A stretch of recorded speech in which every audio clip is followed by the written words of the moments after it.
Eine Floating Gatefold Card. Das ist die erste Karte aus meiner Reihe Weihnachtspost 24 Karten im Advent. So sieht sie außen aus und so machen wir sie auf.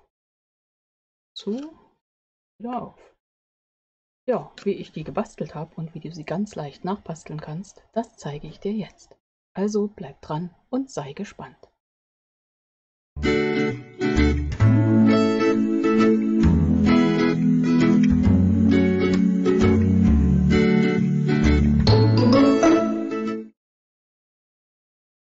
Hallo und herzlich willkommen in meiner Kreativwerkstatt. Schön, dass du dabei bist. Ich bin Angela von der Stempelfamilie. Eine neue Reihe. Nach der Reihe 24 Adventskalenderboxen gibt es jetzt die Weihnachtspost. 24 Karten im Advent für dich. Heute geht es los mit der ersten Karte und da habe ich mir überlegt, machen wir mal gleich was Raffiniertes. Findest du im Moment rauf und runter. Pinterest zeigt verschiedene Ideen und Muster, alte und neue. Ja, und ich dachte, mache ich auch mal eine. Und das ist meine. Ich habe gearbeitet mit dem Stempelset Momente der Ruhe für die Texte und Joyful Life mit den witzigen Bildern. Weil ich das Englisch ja, wie du weißt, nicht so kann, habe ich auf deutsche Texte, bin ich ausgewichen. Jo, es geht auch gleich los. Achso, du weißt, wie das mit meiner neuen Reihe ist. Du kannst unter diesem Beitrag, unter den Videos dieser Reihe kommentieren und hast Chancen, meine gebastelten Karten vom Video zu gewinnen. So, aber jetzt geht's los. Okay, wir brauchen den Papierschneider, den brauchen wir eigentlich immer. Also ich weiß nicht, wann wir den mal nicht brauchen, wenn wir falten, aber selbst da schneiden wir das Papier zurecht. Ein Stück Farbkarton für die Grundkarte. Meine fertige Karte ist heute ausnahmsweise mal 14,5 mal 10 cm, wenn sie zugeklappt ist.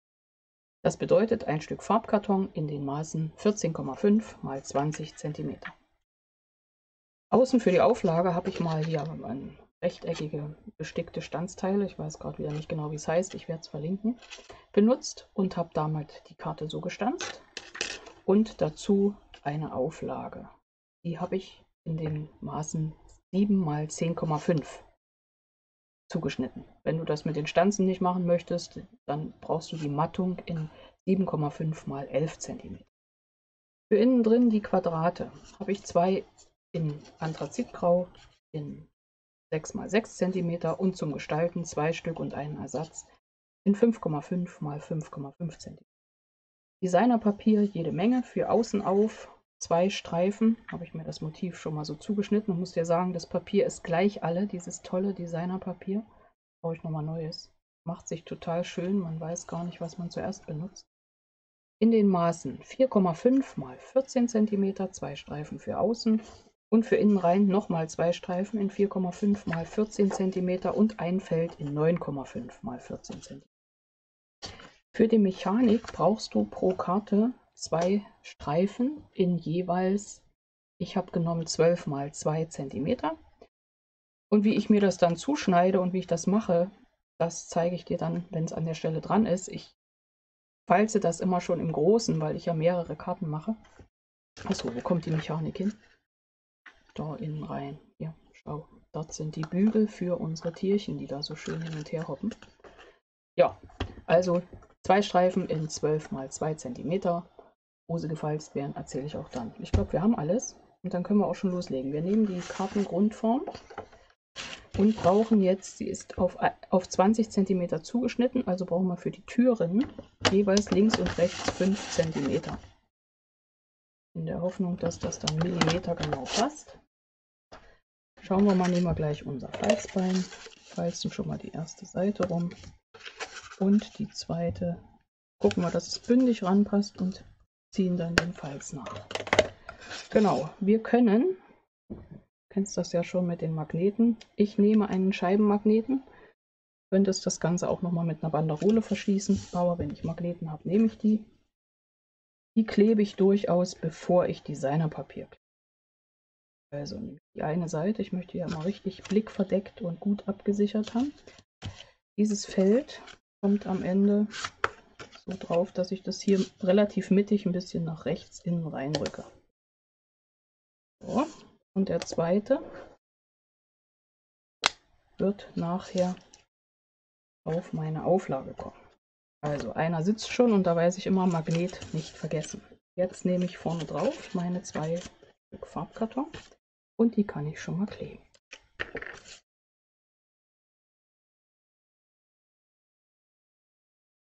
Weißt ja gern, bin ich hier sehr sparsam, also drücke ich das mal drauf, verteile das schön, muss nur im richtigen Moment auseinanderziehen. Schauen, dass ich die Hütten noch richtig zusammengesetzt habe. Okay, dann wird das passen. Jetzt habe ich schon das erste Mal klebrige Finger. Wollten wir natürlich nicht. So, die eine Hütte. Und die andere Hütte. Ja, nicht auf dem Kopf, hatten wir vorhin schon mal. Dagegen. So, da sieht das schon mal schicki aus außen. Tolles Motiv. Kann man natürlich mit dem Stempelset auch selber stempeln. Die Auflage. Weil wir ja mit Magneten arbeiten, da liegt er, klebe ich jetzt die nicht hoch, sondern ich klebe sie flach drauf, und zwar 2 Streifen Abreißklebeband auf die linke Seite senkrecht aufbringen, Klebeflächen abziehen und das Ganze zudrücken, vermitteln. Merke, Mitte heißt immer oben etwas höher und unten etwas mehr Rand, dann ist das Mitte. Sitzt, und jetzt wäre die Zeit für meinen zweiten Magneten. Da ist er. Das läuft wie folgt. Ziehe die Schutzfolie ab. Ich platziere das hier, mein Gate, mein Tor, und dann werfe ich den Magneten drauf und dann sitzt er und dann hält das. Ja, nächste Auflage haben wir dann. Jetzt wird innen rein Designerpapier geklebt, schon mal vorher testen. Ja, das passt. Mitte zuerst.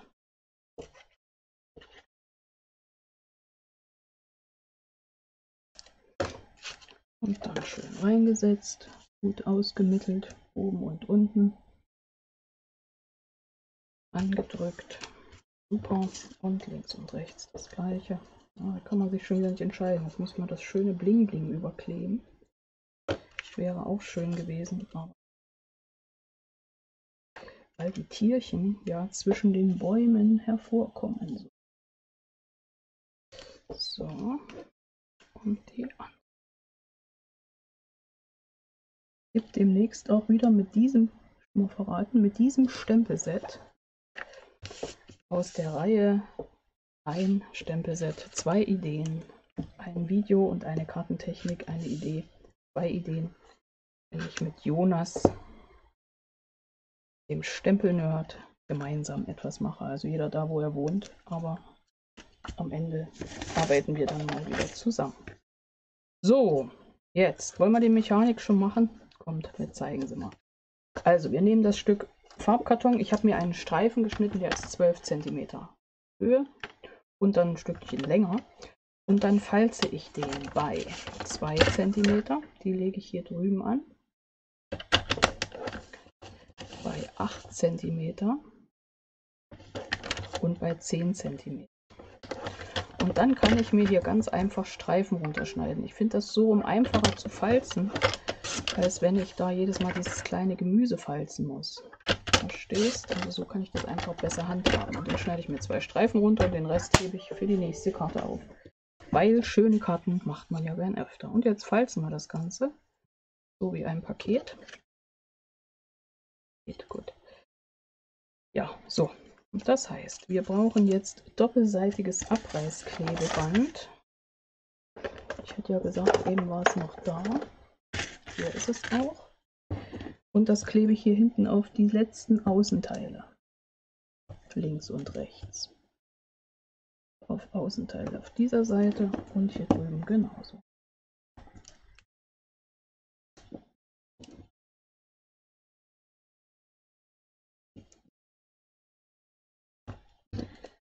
Und dann kleben wir gleich, wenn wir dabei sind, auf dieses ganz große Feld hier. Das ist 6 cm, wenn du richtig mitgerechnet hast. Da kleben wir nochmal doppelseitiges Abreißklebeband drauf, weil kann ja nichts schieben. So. Jetzt nehmen wir die Karte und machen mal den Spicker auf. So. Und kleben. Ich nehme von oben ca. 2,5 bis 3 cm. Moment, ich schaue mal, wie viel ich wirklich nehme. Der hätten ja auch ein Lineal. Das sind 2,5 etwa. Da setze ich auf die linke Seite. Hier mal schön ins Bild geschoben. 2 cm, 2,5 von oben. Die Seite, wo nur ein Feld ist. Hier drüben sind 2 Felder. Die Seite mit einem Feld gegenseitig auf den Rand, auf das Tor. Und dann falte ich es komplett glatt. Also falte es eben nicht, sondern falte nur die letzte Schlaufe. Hier. Die falte ich rum. Und setze jetzt parallel zur äußeren Kante meinen Haken auf. So, mal sehen, ob ich das richtig erklärt habe und du das dir vorstellen kannst. So eine Kiste setzen wir uns da. Wir wiederholen das Ganze. Das wird innen, das wird außen, jetzt unten.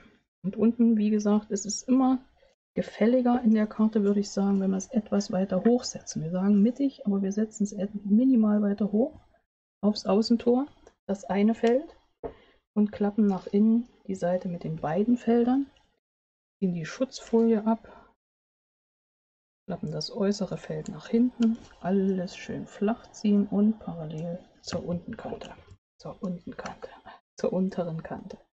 Jetzt das Ganze zugeklappt und schon hält das und jetzt wird dekoriert. Mechanik steht. Jetzt brauche ich die Unterlage für Stempeln. Ich nehme mal 2 Felder, notfalls brauchen wir noch ein drittes, kennen wir schon. Und das große. So, dann haben wir den großen Stempelblock. Und jetzt geht es an die Viecherei. Setze ich mal mein Lieblingsbärchen. Das ist aktuell mein Lieblingsbärchen in Memento. Da schön auf meine Vorderseite. Nicht zu hoch, weil oben soll der Gruß hin. Okay, da fährt das Bärchen.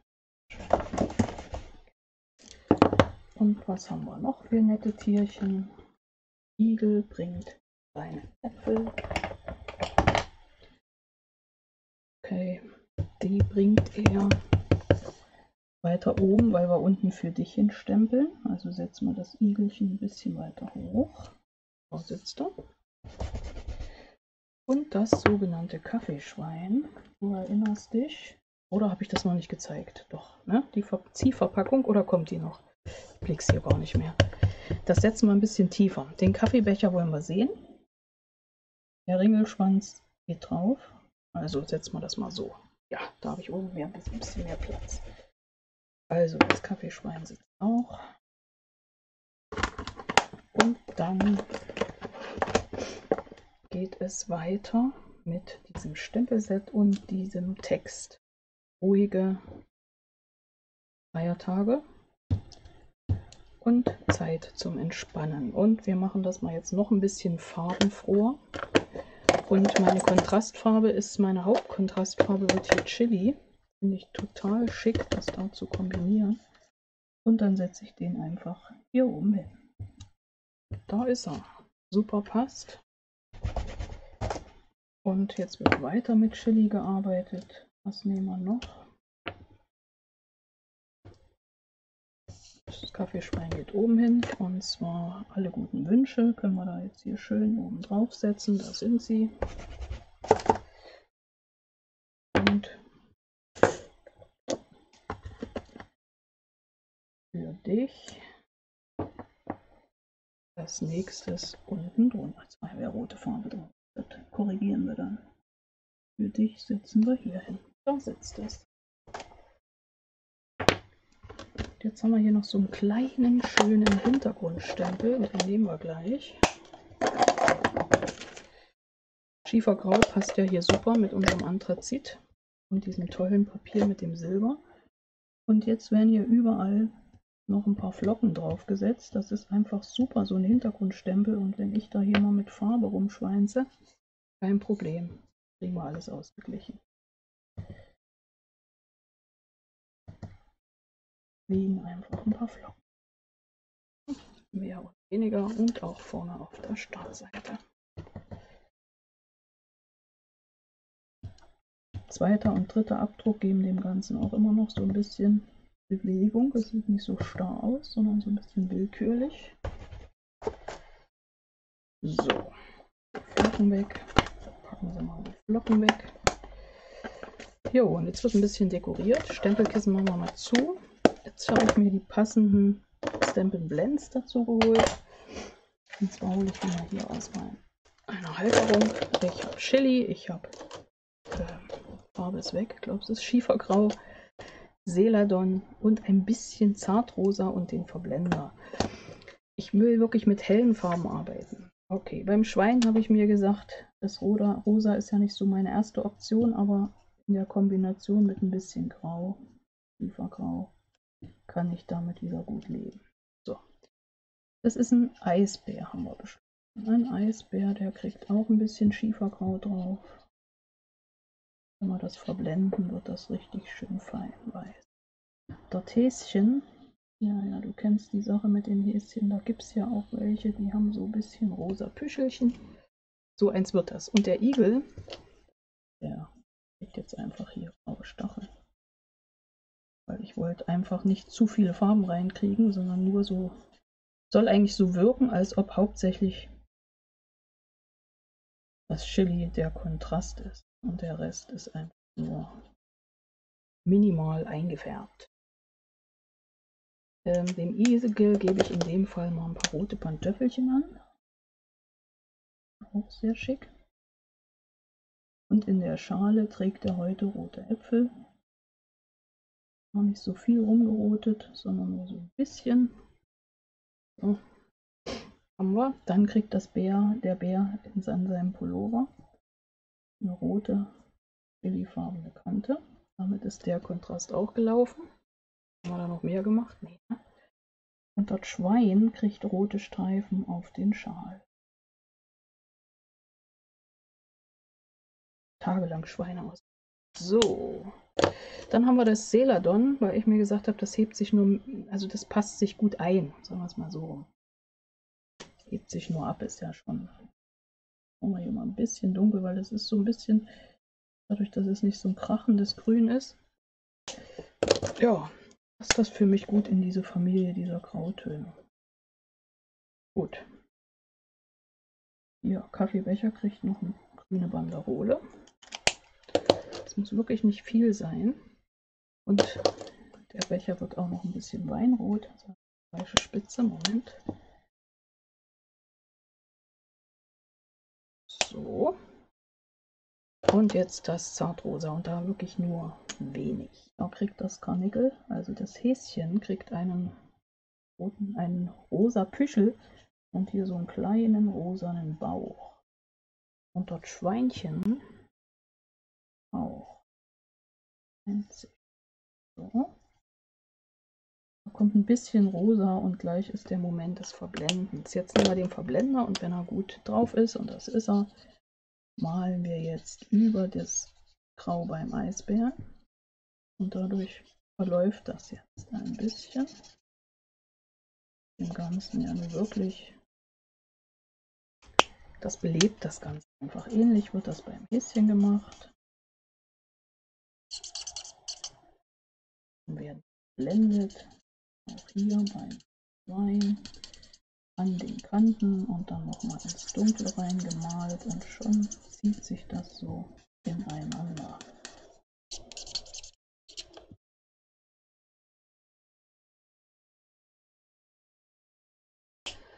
Ja, wollen wir mal gucken.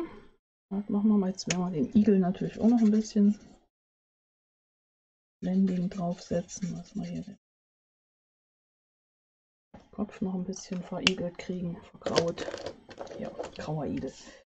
So, wir sind gleich fertig mit der Karte und du siehst, hätte ich jetzt nicht so lange hier rumgespielt beim Ausmalen, würde das noch schneller gehen. Okay, also hier die Karte. Es geht weiter. Wir nehmen hier die Auflagen, legen unsere beiden Elemente drauf. Für innen.